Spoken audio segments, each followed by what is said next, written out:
The presidential election in Missouri and Illinois has come and gone. And to keep things simple, Missouri Republicans had a banner night, and some Illinois Republicans, especially in the Metro East, are also in a mood to celebrate. And Missouri Democrats are still in the political wilderness. To go a little bit more in depth, we bring in everybody from St. Louis Public Radio's political team to break down the results and some of the lingering storylines that will be following post-election. That's coming up on a special edition of Politically Speaking.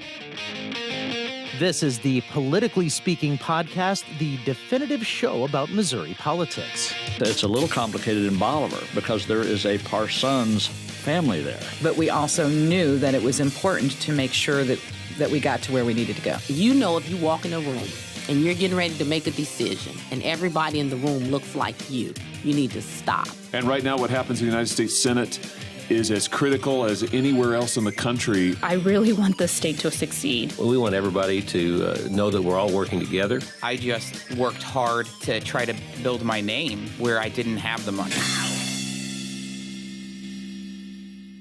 And welcome to Politically Speaking. I am your host, St. Louis Public Radio political correspondent, Jason Rosenbaum. Joining me via Zoom is St. Louis Public Radio State House reporter, Jacqueline Driscoll.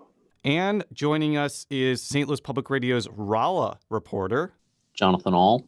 And we're going to be talking about Tuesday's election in Missouri and Illinois as well with Eric Schmid, as well as St. Louis and St. Louis County elections with St. Louis Public Radio political reporter Rachel Lippman later in the show.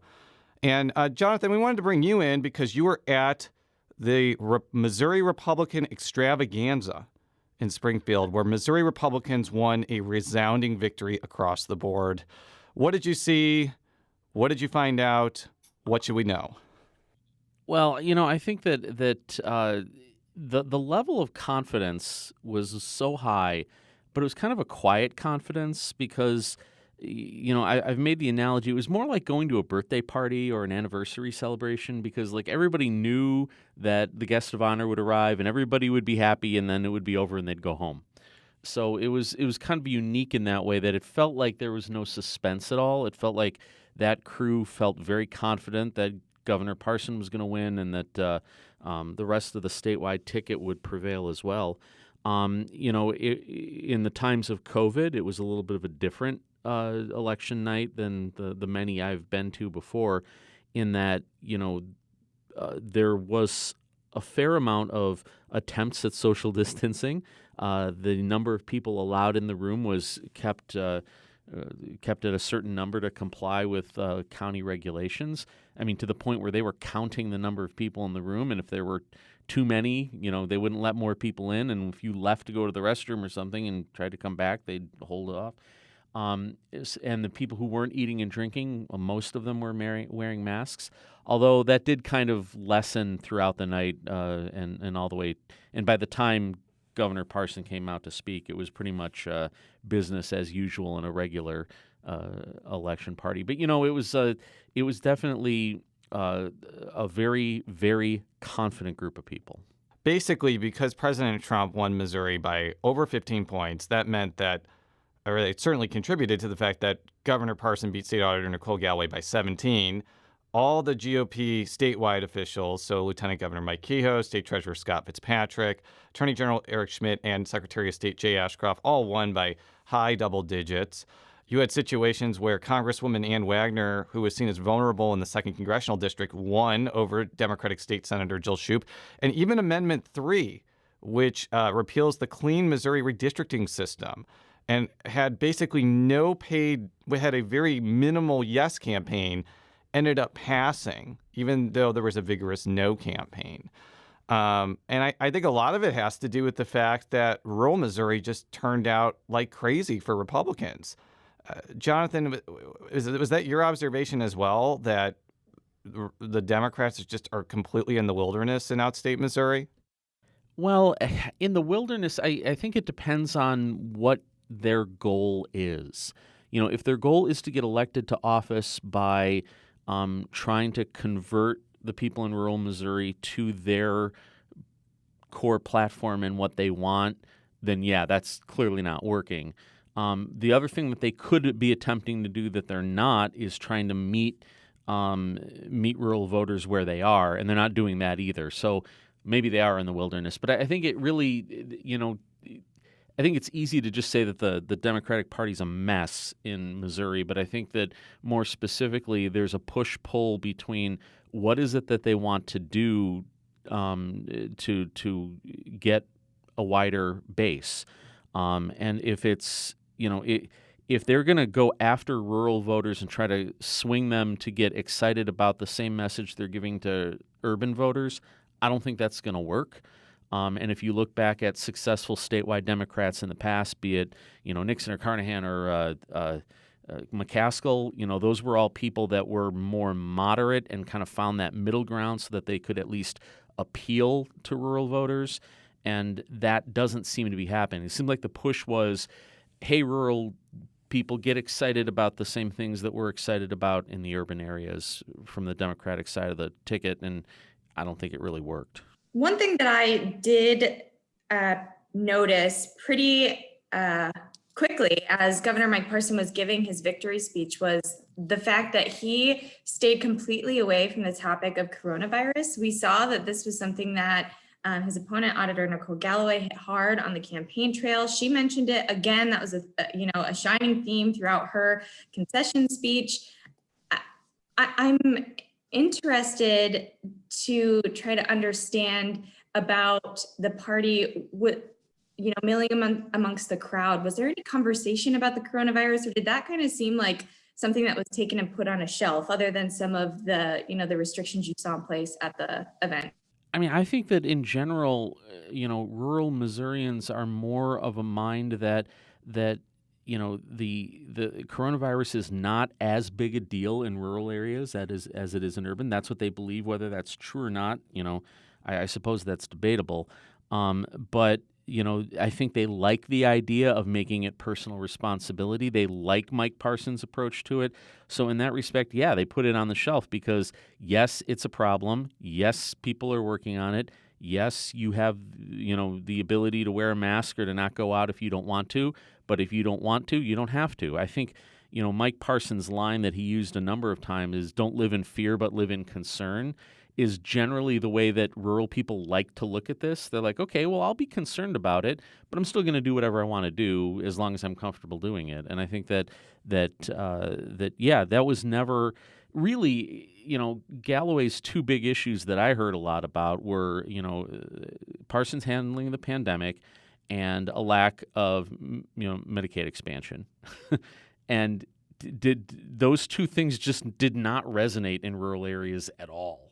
And I don't know why she kept going after that as her core issue, her core issues, when I don't think those were messages that really resonated in the rural parts of the state. Well, I think that also goes back to, the Democrat Party in Missouri and picking up those rural voters instead of alienating them, right? They definitely need to change their strategy there because, as we've seen, you cannot just rely on urban voters in St. Louis and Kansas City and, in other smaller cities like Columbia and Springfield. It's just not going to be enough, as we've seen Parson, severely beat Auditor Nicole Galloway when polls indicated that it might be closer than it was earlier anticipated to be. But as you mentioned on the episode of SLOTA, how can we really trust polls after what we've seen? And by the way, before you answer, Jonathan, I'm just going to say this, what I said on SLOTA. Missouri polls are straight up trash, and we really just need to stop paying attention to them. I think most polls are trash. I think that, I think the ones that look like they were accurate this time are probably more dumb luck than accuracy. But, that might be a different conversation for a different day. I will say, Jacqueline, that I think that the Democrats they do have some tricky business because they need to really hit on those issues that appeal to urban voters to get them energized to show up so that in their strongholds they win overwhelmingly. But they also need to have issues that appeal to rural areas.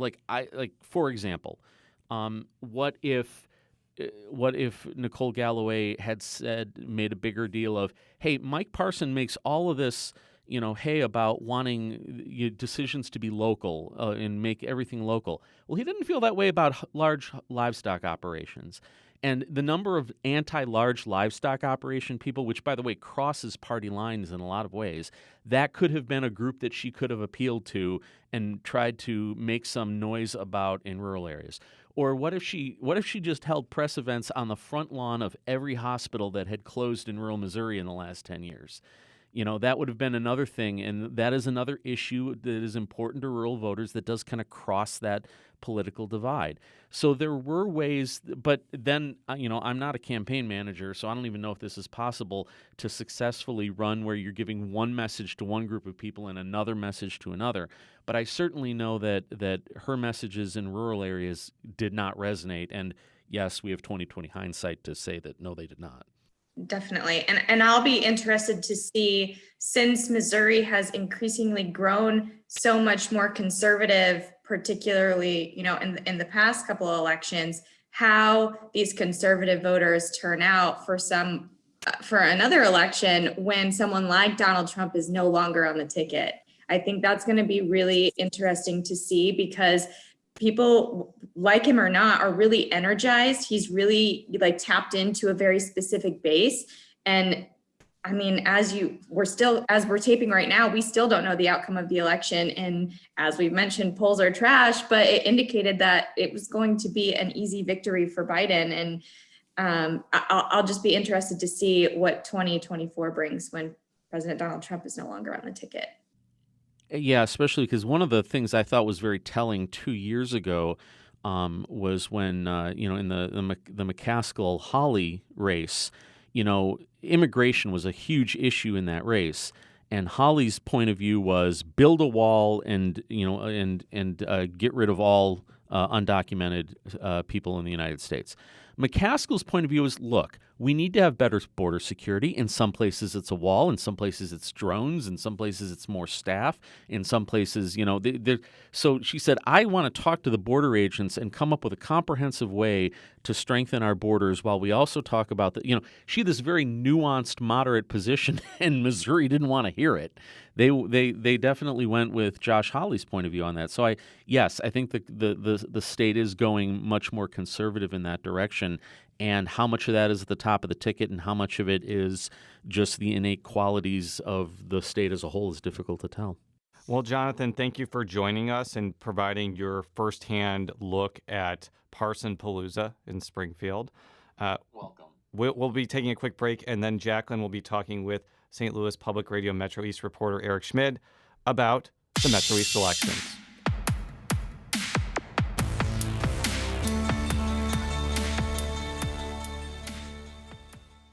Welcome back to Politically Speaking. This is Jacqueline Driscoll. I'm joined with Eric Schmid to talk about a little bit of hashtag Illinois values. The Illinois 13th District, Congressman Rodney Davis secured a fifth term as in Illinois' 13th District. He beat out Betsy Dirksen-Londrigan, his Democrat opponent, for a second time now. Eric, we talked to both candidates. Much of the race similar to 2018. What did you make of the results last night? Yeah, this race was really interesting to watch come in, actually, because when you looked at the results in 2020 versus 2018, Davis expanded the number of people who he was able to turn out and vote in every single county in the 13th district. I'm looking at the numbers, and it's between 400 and as many as 8,000 new voters in counties that he had carried in 2018. So Davis really was able to get a lot of people energized, a lot of people excited to go out and vote for him. And Dirksen-Londrigan rather, she did increase the number of people who voted for her. But when you look at just the sheer numbers, Davis turned out almost, I think, let me do some quick math. It's too early for this. Between 3 or 4 times as many, I believe. No, more than that. Almost 5 times as many. as we've mentioned, that I covered this race pretty closely in 2018. 13th district is my home district, where my family lives. So obviously it was something that was important to me. And in 2018, it was a tight race. It was so tight that some networks even called the race for Dirksen Londrigan over Davis, had to backtrack that. Davis told us on our episode of Politically Speaking earlier that then House Speaker Paul Ryan had called to, congratulate him on a hard-fought campaign, but was sad that he lost the seat. So it was so tight. I mean, Davis lost that race, Davis won that race by less than 2,000 votes. So it's interesting to me that it was essentially the same race replayed in 2020, but Davis was able to generate so much more excitement or get out more people to vote for him. What do you tie that to, Eric? Yeah, so I was talking with the campaign, Davis's campaign this morning, and they said that this time around, they had the largest ground game that they had for any of Davis's prior races. So fifth time around, they had the most extensive, or what they say is their most extensive ground campaign game. And that's what they say really led to his victory. They continued to knock on doors, even though it was a pandemic. We were able to make contact with a lot of different new voters. And I really am inclined to believe that when you look at the way that the results came out, Davis increased. He only had one specific county where there were fewer people who voted for him and Dirksen Londrigan in 2018. Other than that, every single part of the district, there were more people who turned out for him than did in 2018. And that's kind of just how it comes down.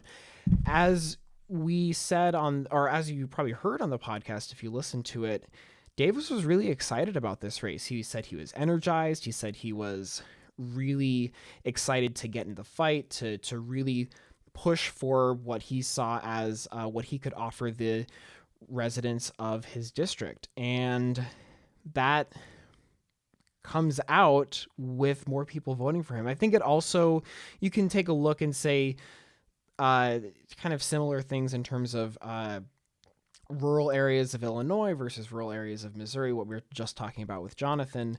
There were just a lot more people who came out to vote in this election, and that happened to be for Davis. And again, as I mentioned in speaking with Jonathan too, I wonder how much of that excitement was generated by the top of the ticket. Initially you think it was expected that more people would come out, more of the Democrats would come out for the Biden-Harris ticket, but it appears that the top of the ticket on the Republican side for the Trump-Pence ticket, performed very well also in those areas to get people out voting for Davis for another term. I'm interested in speaking with Davis's camp.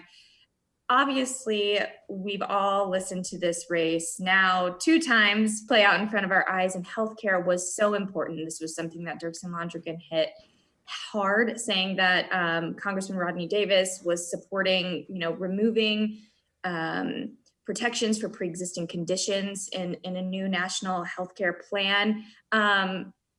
Was there any talk of that when you spoke with Davis's people this morning? Is that, is making sure that people have access to healthcare? We've heard that from Davis, that was going to be a priority.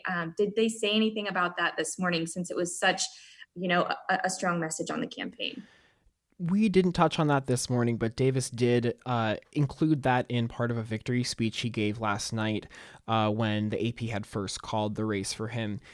He said that he was excited to go back to Congress and work to find a bipartisan solution for pre-existing conditions. He was emphatic about saying Democrats and Republicans are going to come together and we're going to codify protections for pre-existing conditions. And he went on to talk about other kinds of promises that he wanted to make for these next 2 years, promises that he had made in the past, and almost laying out a roadmap for how he signaled that he wanted to be held accountable, and pre-existing conditions was right there. He said, we are going to make sure that these are protected. And that might be something that comes out of these two hard-fought races between him and Dirksen Londrigan, highlighting healthcare, is that before we may not have had a definitive position of where Davis stood on the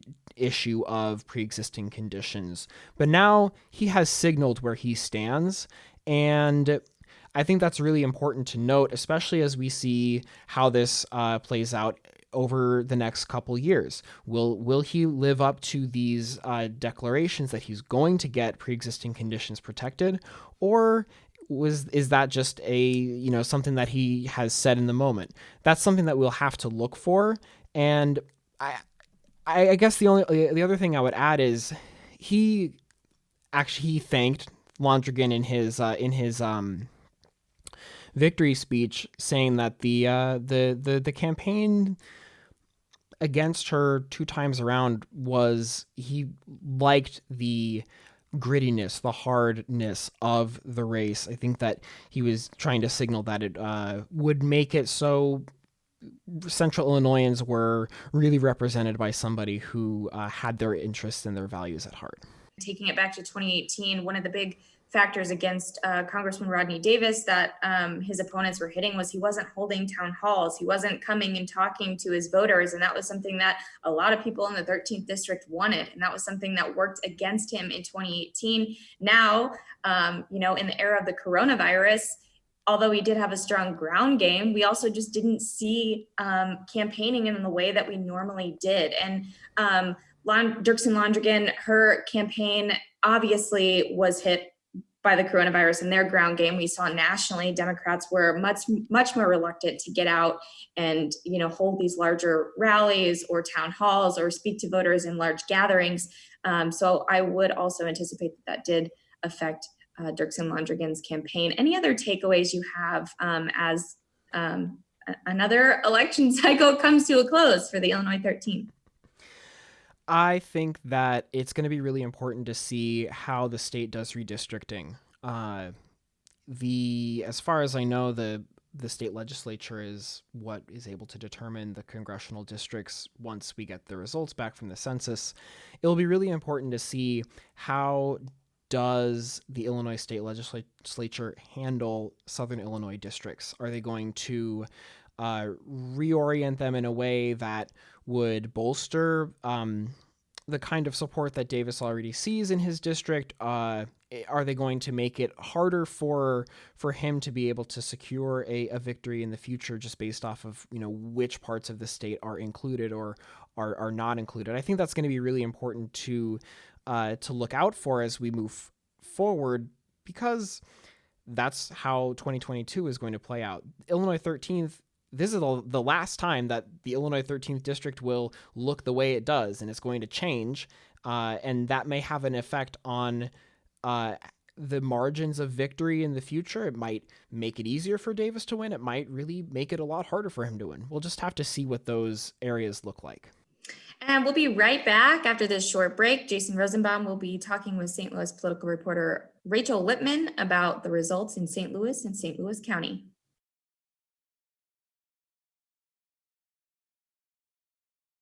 And joining us to talk about some of the key races in St. Louis County and St. Louis is Rachel Lippman, one of St. Louis Public Radio's political reporters. Let's start in St. Louis County, where St. Louis County Executive Sam Page won pretty convincingly over Republican Paul Berry. Berry ran against Steve Stenger in 2018 and lost by about 20 percentage points. And Rachel, I don't think the result was that much different this time around. No, the final unofficial results on St. Louis County's website have Berry losing 58% to 34%. So like you said, a very similar margin. I'm wondering, though, if the Republicans had fielded a different or a better candidate. If they had found like a Rick Stream or maybe even a Mark Mantovani, I know that he ran in the Democratic primary against Page, but if they had found a different candidate, one who hadn't explicitly said things like, I need the job because I have liens against me and, court penalties that I need to pay, if they may have been able to close that margin. We've seen in some of the other races that we'll be discussing on the show, both in St. Louis County and in the rest of the state, that, Republicans did pretty well in some areas of St. Louis County. And you've got to wonder if a stronger Republican candidate would have narrowed that margin, maybe given them a shot of, taking the St. Louis County executive race. I think it would have been challenging for St. Louis County Republicans to win the county executive's office, but there's no question that there's been a lot of animosity toward Page from both parties, primarily because of his COVID response, but also the way he's handled things like getting rid of Hazel Irby and some other aspects of his reign as county executive. So let's move to St. Louis City, where I think the big news is that for a number of city elected offices, there's an entirely new way of electing people. Explain what Proposition D is and how it's going to change St. Louis politics. Proposition D was a ballot initiative that got on the November ballot via a signature campaign. I think they got the signatures in kind of just as the COVID-19 pandemic was ramping up. So they were able to get it on the ballot basically, I won't say just in time, but before it got a lot more complicated to collect signatures.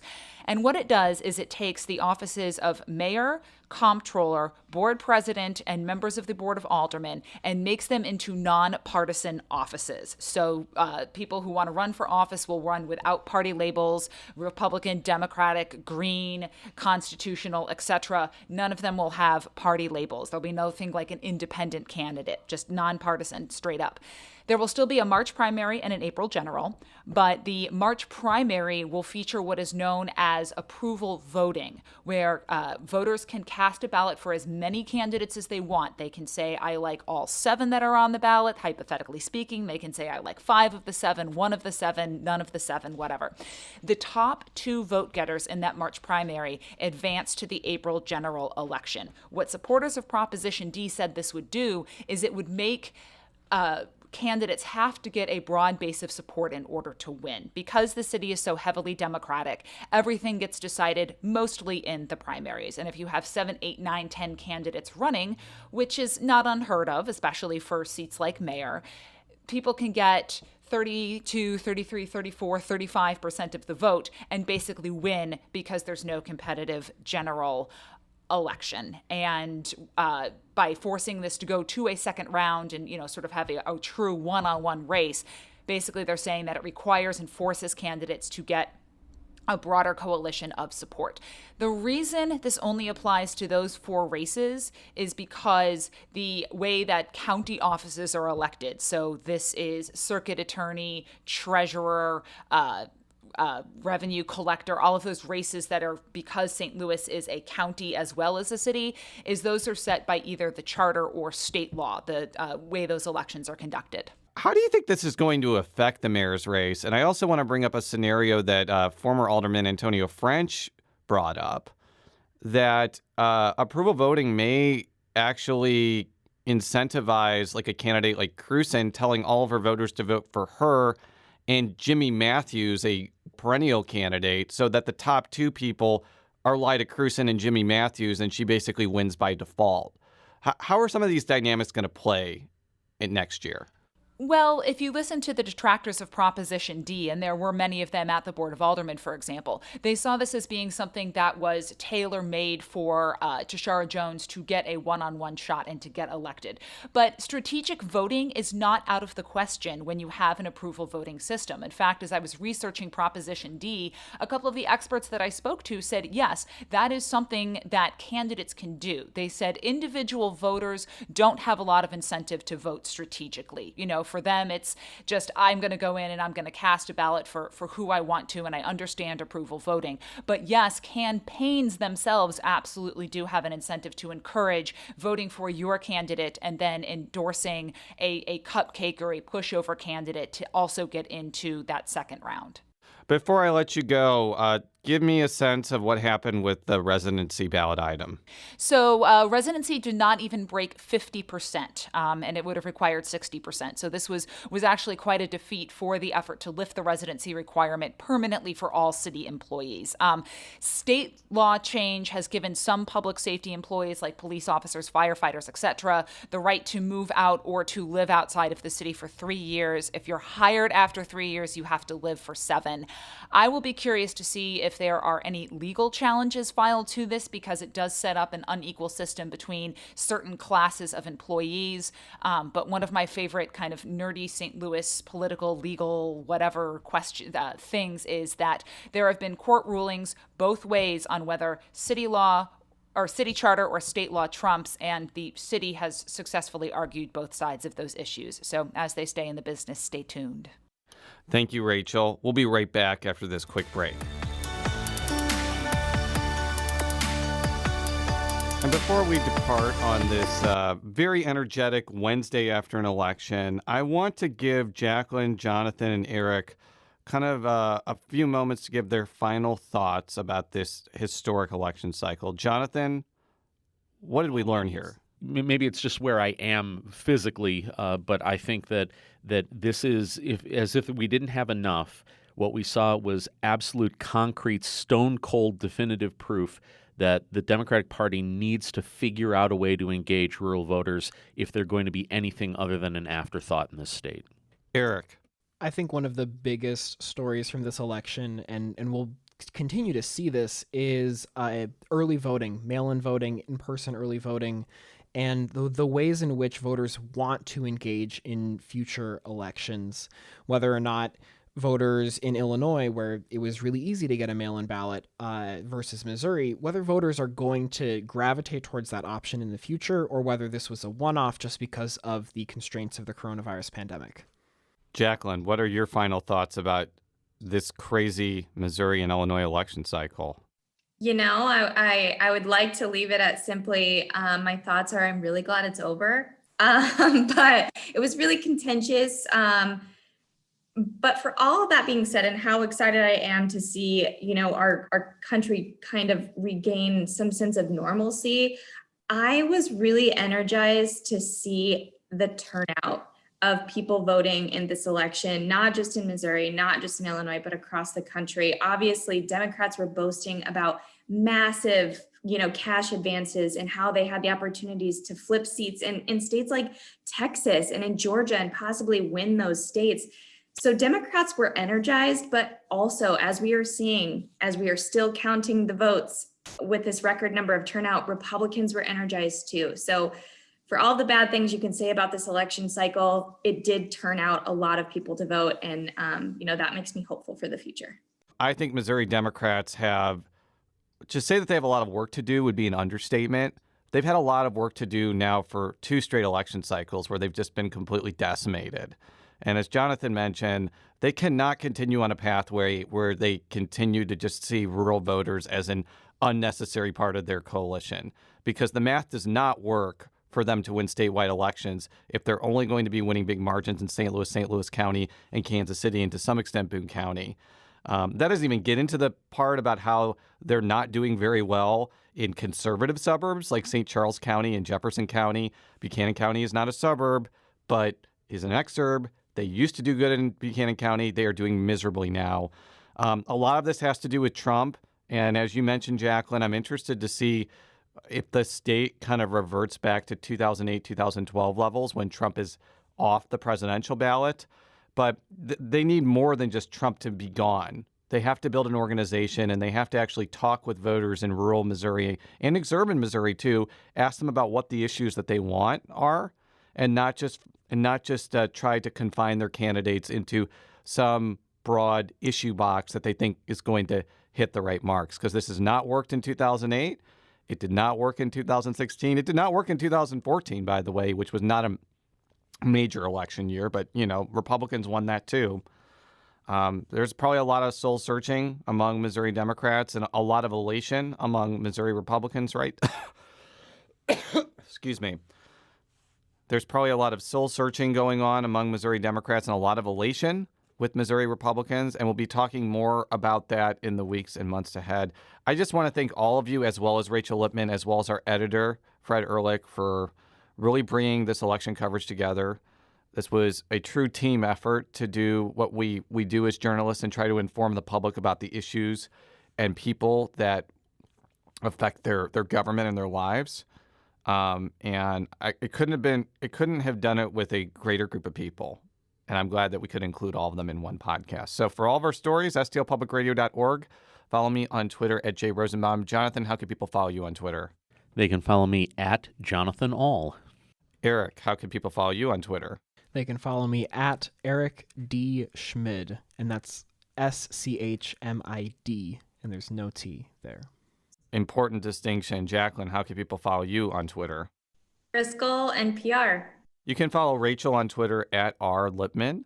And until next time, so long.